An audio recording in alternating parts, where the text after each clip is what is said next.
हाँ, तो नमस्कार सभी का स्वागत है एक बार फिर से।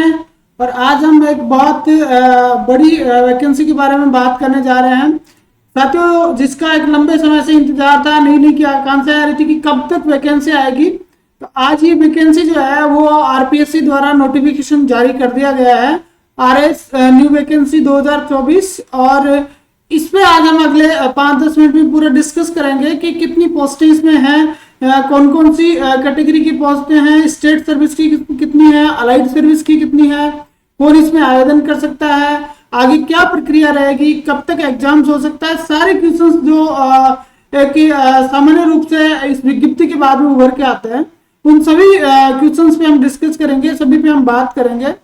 तो सबसे पहले हम शुरुआत करते हैं आरएस 2024 न्यू वैकेंसी के बारे में। अगर हम बात करें तो आज ही यानी 2 सितंबर 2024 को ये वैकेंसी जारी की गई है। आरपीएससी द्वारा ये वैकेंसी जो है वो जारी की गई है। अगर हम देखें तो इसके अंदर को टोटल 733 पद है। टोटल 733 पोस्ट इसके अंदर जारी किए गए हैं।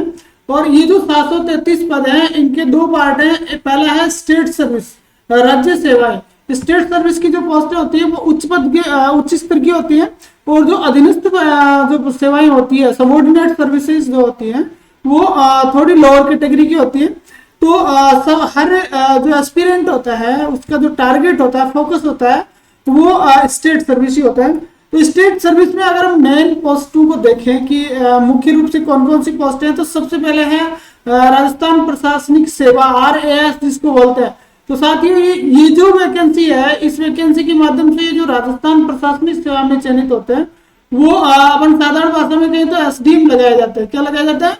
एसडीएम लगाया जाता है। और एसडीएम के लिए इसमें 28 पोस्टें हैं। तो अगर हम देखें कैटेगरी वाइज नहीं देखें तो जो टॉप 28 वाले जो बंदे होंगे ना, वो एसडीएम लग जाएंगे इसमें। तो एसडीएम की अगर पोस्ट की बात करें तो 28 है। उसके बाद में नेक्स्ट है राजस्थान पुलिस सेवा यानी आरपीएस। आरपीएस जो है इसके माध्यम से लगाए जाते हैं। तो आरपीएस की इसमें पोस्टें कितनी है? 50 पोस्टें। 50 पोस्टें आरपीएस की है। इसके साथ साथ तीसरी पोस्ट आती है राजस्थान लेखा सेवा।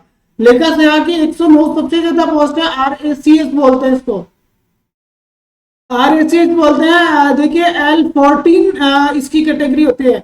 अगर हम टॉप की जो टॉप 3 पोस्टों की कैटेगरी देखें तो सभी L14 जो आप ये कहें तो ग्रेड पे 5400 की पोस्ट है। एसडीएम, आरपीएस और RACS तीनों पोस्टें बराबर हैं, ठीक है। हालांकि पावर के मामले में देखा जाए तो एसडीएम और आरपीएस के पास ज्यादा होते हैं, RACS के पास उसके बनस्पत पावर कम होते हैं। लड़कियों के लिए पोस्ट अच्छी है, ऑफिशियल जॉब है। आराम से सुबह 9 बजे से शाम को 6 बजे ड्यूटी करो और उसके बाद में सैटरडे संडे छुट्टी। तो वहां उनको लिए कोई दिक्कत नहीं, सबसे बेस्ट है ये उनके लिए होते हैं। लेकिन जो लोग चैलेंजिंग जॉब में जाना चाहते हैं तो उनके लिए फिर RAS और RPS बेस्ट है, ठीक है। तो अगले हम बात करें तो इसके अलावा सहकारी सेवा है, नियोजन सेवा है। ये इतनी वो विशेष हम नहीं मानेंगे। एक देखिए ये आती है अपनी राजस्थान वाणिज्य कर सेवा। राजस्थान वाणिज्य कर सेवा, तो इसमें इसके माध्यम से जो है वो जीएसटी कमिश्नर लगाए जाते हैं। इसके माध्यम से जीएसटी कमिश्नर लगाया जाता है। तो ये भी बहुत अच्छी पोस्ट है। और इस पोस्ट के लिए 59 पद जो है वो इसमें इंक्लूड किए गए हैं। उसके बाद में अगर हम देखें अच्छी पोस्ट के बारे में तो राजस्थान परिवहन सेवा है। आरटीओ इसमें लगते हैं। क्या लगते हैं? आरटीओ लगते हैं। तो बहुत अच्छी पोस्ट है। लेकिन आगे फिर जो है वो 2 ही पद इसमें है, तो बहुत ही क्रूशियल है। उसके बाद में अगर हम आगे देखें तो सबसे अच्छी जो संख्या भी अच्छी है और वैसे पोस्ट भी बहुत अच्छी है। आपको हालांकि रूरल में रहना पड़ता है। तो RRDS जिसके माध्यम से लगाए जाते हैं, RRDS यानी जिसको हम बोलते हैं बीडीओ। बीडीओ जो बनते हैं वो इससे बनते हैं राजस्थान ग्रामीण सेवा, RRDS, Rajasthan rural development service. और पोस्टें भी अब की बार जो है ना बहुत अच्छी 40 पोस्ट इसमें दी गई है। तो इनकी भी जो ग्रेड पे होती है वो 14 होती है। L14 में आते हैं 5400 ग्रेड पे के अधिकारी ये होते हैं। बढ़िया अच्छी गाड़ी मिलती है, क्वार्टर मिलता है, सारी सुख सुविधाएं मिलती है। और अगर आदमी करना चाहे तो जनसेवा करने का इससे बेस्ट जो ऑप्शन है वो हो ही नहीं सकता, ठीक है। तो RRDS में एक बेहतरीन सेवा इसमें शामिल की गई है। इसके बाद में अगर हम देखें तो आबकारी सेवा है, आबकारी प्रिवेंटिंग फोर्स। ये प्रिवेंटिंग फोर्स वाली सेवा जो इसमें क्या होता है, जैसे RPS होता है ना, RPS की तर्ज में इसमें जिला आबकारी जो अधिकारी के रूप में इसको लगाया जाता है, और वो जो गैर कानूनी जो बिक्री होती है शराब की उसको रोकने का, प्रिवेंट करने का काम करते हैं। तो ये बड़ी चैलेंजिंग जॉब जो है ये है। तो इस तरह से टोटल मेन पोस्ट है 346 स्टेट सर्विस की इस वैकेंसी में रखी गई है। आगे हम बात करें तो अगली आती है अधीनस्थ सेवा। अधीनस्थ सेवा के अंतर्गत देखिए टोटल जो है वो 387 पोस्ट, 387 पोस्ट है, 733 में से अधीनस्थ सेवा में है। तो अधीनस्थ सेवा में अगर हम सबसे अच्छी पोस्ट की बात करें, जो लोग थर्ड नंबर पर प्रेफरेंस करते हैं, अगर हम देखते हैं कि जब इंटरव्यू के बाद में प्रेफरेंस बढ़ाई जाती है तो सबसे लोग आरएएस में को प्रेफरेंस देते हैं, फिर उसके बाद में आरपीएस को देते हैं, और तीसरी जो देते हैं वो आरटीएस को देते हैं। आरटीएस से सीधे तहसीलदार बनाए जाते हैं। हालांकि इसमें पहले कुछ समय के लिए नायब रखा जाता है, तो तहसीलदार की पोस्ट है आरटीएस, ठीक है। तो ये जो सबऑर्डिनेट सर्विस है, सबऑर्डिनेट सर्विस में सबसे बेस्ट पोस्ट अगर हम देखें तो वो है आपकी आरटीएस, राजस्थान तहसीलदार सेवा। राजस्थान तहसीलदार सेवा जो है वो इसमें है। अब इसमें देखिए दो प्रकार के दे दिए, एक एनएसए और एक एसए, ठीक है। तो एक में 166 पद है और एक में 12 पद है। तो 166 और 12 178। तो आरटीएस की अगर हम बात करें, तहसीलदार की अगर हम बात करें तो 178 पोस्ट जो है वो तहसीलदार की है।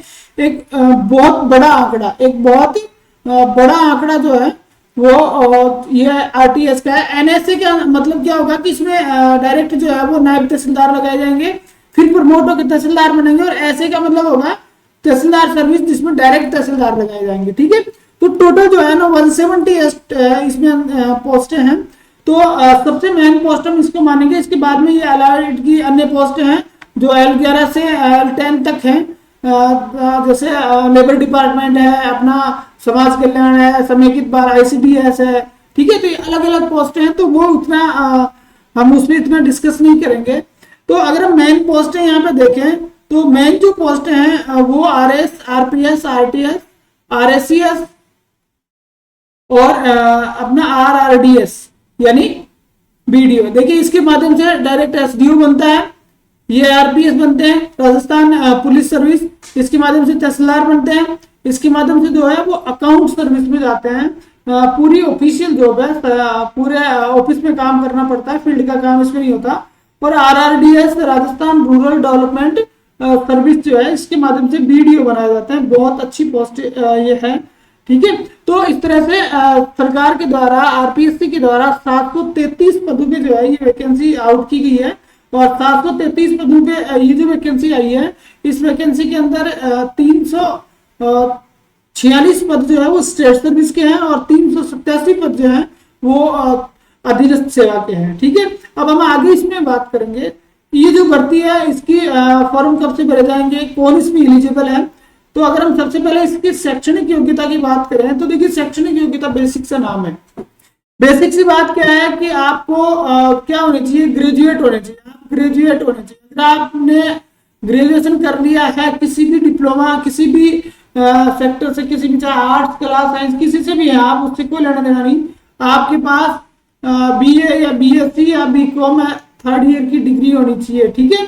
अब यहाँ पे इन्होंने कहा है कि अभ्यर्थी को वांछित शैक्षणिक अर्हता होने पर ऑनलाइन आवेदन करना चाहिए। लेकिन ये क्या कह रहे हैं, यदि कोई व्यक्ति शैक्षणिक योग्यता के अंतिम वर्ष की परीक्षा में सम्मिलित हो रहा है, देखिए जैसे मान लीजिए कोई फाइनल ईयर की एग्जाम में बैठ रहा है, कोई व्यक्ति फाइनल ईयर की एग्जाम में बैठ रहा है, उसने उत्तीर्ण नहीं किया लेकिन वो अपीयर हो रहा है, तो वो व्यक्ति भी जो है वो इसमें फॉर्म भर सकता है।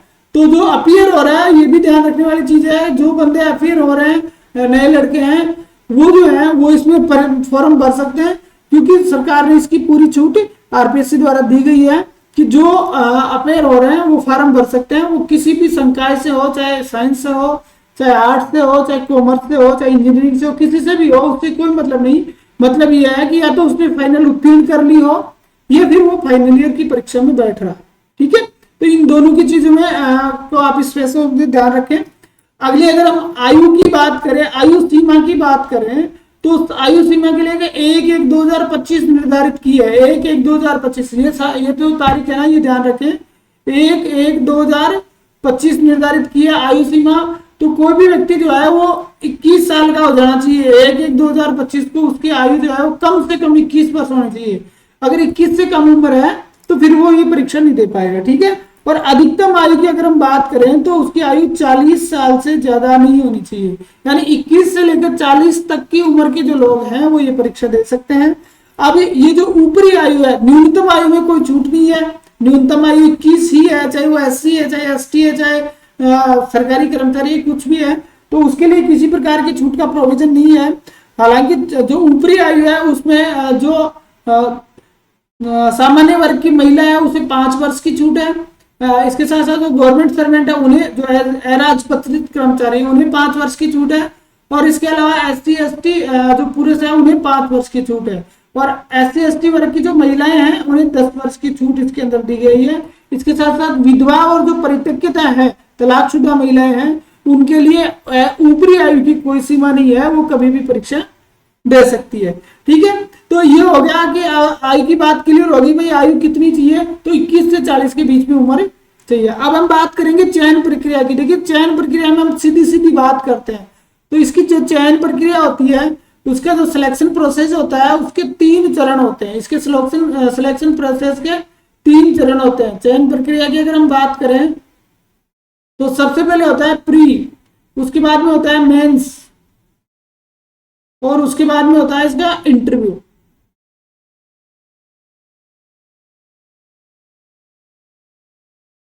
प्री जो परीक्षा है उस प्री परीक्षा के अंदर जो कुल पोस्ट है उनके 15 गुना लोग पास किए जाते हैं, और ये 15 गुना लोग मेंस के एग्जाम देते हैं। इस मेंस के एग्जाम में 2 गुना लोग पास किए जाते हैं। कितने किए जाते हैं, जैसे मान लो 733 पोस्ट है तो लगभग 1500 लोगों को पास किया जाएगा इंटरव्यू के लिए। और ये साक्षात्कार देते हैं।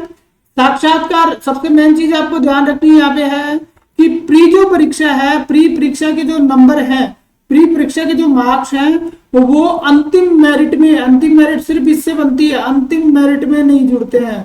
प्री परीक्षा के मार्क्स अंतिम जो मेरिट है उसके अंदर नहीं जुड़ते हैं। ये एक स्क्रूटनी परीक्षा है, तो प्री के मार्क्स नहीं जुड़ते हैं। प्री सिर्फ पास होना है। प्री पास होने के बाद में आप मेंस दोगे। प्री में 15 गुना लोग पास करेंगे, उसके बाद में आप मेंस दोगे। मेंस में जो टोटल पोस्ट है उनके 2 गुना लोगों को पास किया जाएगा।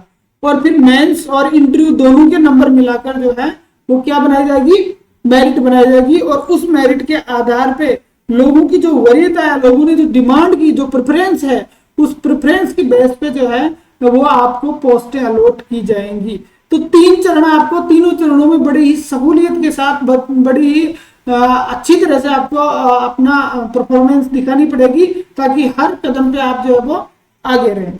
नेक्स्ट में अगर हम बात करें इसके चयन प्रक्रिया में, तो चयन प्रक्रिया की अगर हम बात करें तो ये जो चयन प्रक्रिया है उसमें अलग अलग मार्क्स की परीक्षा होगी। अगर हम प्री की बात करें, प्रिलिमिनरी एग्जामिनेशन की बात करें, तो देखिए 200 नंबर की परीक्षा होती है। 200 नंबर की परीक्षा होती है, 3 घंटे का इसमें समय दिया जाता है। 200 नंबर की परीक्षा होती है, 3 घंटे का समय दिया जाता है। 150 क्वेश्चन इसमें से आते हैं, 150 प्रश्न आते हैं। ऑब्जेक्टिव टाइप होते हैं, नेगेटिव मार्किंग इसमें 1/3 होती है। और उसके बाद में आपको इसको पास करना होता है, प्री को। जब आप प्री पास हो जाओगे तो फिर आपकी मेंस एग्जाम होगी। मेंस एग्जाम में 4 पेपर होते हैं, पेपर फर्स्ट, सेकंड, थर्ड और फोर्थ, और चारों ही पेपर 200-200 नंबर के होते हैं। तो टोटल 800 नंबर का मेन एग्जाम होता है। 1 से लेकर 3 तक जो पेपर होते हैं, pre first paper, second paper और थर्ड पेपर, ये तीनों होते हैं, ये अपने होते हैं किसके, जीके एंड जीएस के होते हैं, जनरल स्टडी के होते हैं।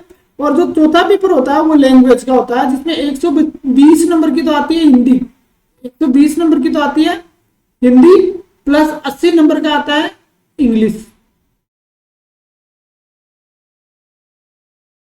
120 की हिंदी आती है, 80 नंबर की अंग्रेजी आती है। टोटल 200 नंबर का चौथा पेपर होता है। बाकी 3 पेपर भी 200-200 नंबर के होते हैं। किसमें क्या आता है इसको अपन सिलेबस पोर्शन में डिस्कस करेंगे अलग से वीडियो में। तो यहाँ सिर्फ इतनी बात की 120 नंबर की हिंदी आती है और 80 नंबर की अंग्रेजी होती है। तो 200 नंबर का ये जो पेपर होता है वो बड़ा ही काम का होता है। इस 200 नंबर वाले पेपर में जिसके अच्छे मार्क्स आते हैं उसके जो चयन है उसके चांसेस ज्यादा बढ़ जाते हैं, ठीक है। तो ये मेंस का शेड्यूल हो गया। जब मेंस हो जाती है उसके बाद में होता है इंटरव्यू, उसके बाद में होता है इंटरव्यू, तो इंटरव्यू जो होता है वो आपके 100 नंबर का होता है। आपके कितने नंबर का होता है? 100 नंबर का इंटरव्यू होता है। मेंस हो गया, प्री हो गया, मेंस हो गया, फिर हो गया इंटरव्यू 100 नंबर का। 100 में से आपको आरपीएससी के अंदर इंटरव्यू होता है जिसमें आपको मार्क्स दिए जाते हैं और अंतिम मेरिट बनती है आपकी, जो फाइनल मेरिट बनती है। अंतिम मेरिट की अगर हम बात करें तो अंतिम मेरिट आपकी जो बनती है उसमें प्री का कोई रोल नहीं रहता। अंतिम मेरिट आपकी बनती है किससे? मेंस और इंटरव्यू के मार्क्स मिलाकर आपकी अंतिम मेरिट बनती है। मेंस और इंटरव्यू के मार्क्स मिलाकर आपकी अंतिम मेरिट बन जाती है और उसी के आधार पर आपकी रैंक निर्धारित होती है और उस रैंक से आपका चयन होता है। तो ये तो थी अपनी चयन प्रक्रिया। अब हम बात करेंगे इसके फॉर्म कब भरे जाएंगे, क्या है। तो अगर इसके आवेदन की अवधि की बात करें तो इसकी आवेदन की जो अवधि है वो 19/9/2024 से स्टार्ट होगा और 18/10/2024 को रात्रि 12 बजे तक ये चलेगा। देखिए 19 सितंबर से शुरू होगा और 18 अक्टूबर तक ये वैकेंसी के फॉर्म भरे जाएंगे।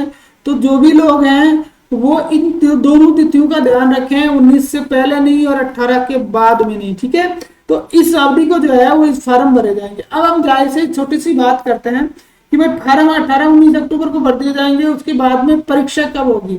अगर हम एग्जाम डेट की बात करें, प्री एग्जाम की बात करें, एग्जाम कब होगी, एग्जाम का अगर सीधा सा अंदाजा लगाया जाए, जो पिछला जो ट्रेंड है उसकी भी अगर हम बात करें, जो सोर्स मिल रहे हैं उनकी भी हम बात करें, तो प्री एग्जाम जो है वो आप ये मान के चलिए कि या तो दिसंबर का अंतिम जो सप्ताह है उसमें, दिसंबर लास्ट, की तो जनवरी फर्स्ट।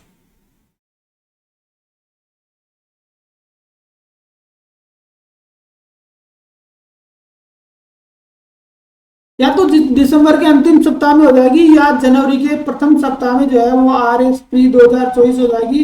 इसलिए अपनी जो तैयारी है उसको आप अभी से शुरुआत कर दे, अभी से नहीं, आज से नहीं बल्कि अभी से, ठीक है। क्यों? क्योंकि फिर आगे इतना समय नहीं मिलने वाला, सिर्फ 3 महीने मिलेंगे प्री एग्जाम के लिए और इतना बड़ा सिलेबस है। आप उस सिलेबस को प्रिंट निकाले, अपने पास रखिए, उसको देखिए, कोई भी आपको टॉपिक छोड़ना नहीं है। तो कितना बड़ा सिलेबस है उसको हम बाद में डिस्कस करेंगे। तो उस पूरे सिलेबस को हमें डिस्कस करना है तो हम अलग से वीडियो में उसको करेंगे। तो हमें पूरे को कवर करना है तो आज से ही आपको पढ़ाई शुरू करनी पड़ेगी। ये जो तारीख, ये जो समय है, आप ये मान के चलिए कि 99% जो है वो परीक्षा इस दौरान हो जाएगी। पिछला जो ट्रेंड है और वर्तमान में जो क्लू आ रहे हैं, जो लोगों से जो जानकारियां मिल रही है, आरपीएससी से जो जानकारी मिल रही है, सेक्रेटरीट से जो मिल रही है या और कहीं से जो सूचनाएं प्राप्त हो रही है, उस आधार पर यही है कि यह आपका टाइम शेड्यूल रहेगा प्री का। अगर हम मेंस की बात करें, मेंस की बात करें तो आप ये मान के चलिए कि अप्रैल या मई माह जो है वो अब 2025 अप्रैल और मई 2025 के बीच में जो है वो आपकी कभी भी मेंस हो जाएगी। क्योंकि प्री का जो रिजल्ट है ना, वो रिजल्ट निकालने में आरपीएससी 20 दिन लेती है, हमेशा अधिकतम 20 से 25 दिन लेगी। तो जनवरी में आपका रिजल्ट आएगा, फरवरी, मार्च और अप्रैल 3 महीने रहती है, ठीक है। सरकार वैसे नियम तो 45 दिन का, लेकिन अधिकतम 90 दिन आप मान के चलो। तो अप्रैल के अंदर आपकी जो है वो मेंस एग्जाम हो जानी है। अब आपके पास समय कितना है? सितंबर से लेकर अप्रैल तक। तो सितंबर से अप्रैल तक अपने आप को पूरी तरह से इसमें झोंक दो ताकि आने वाला जो समय है वो आपका रहे।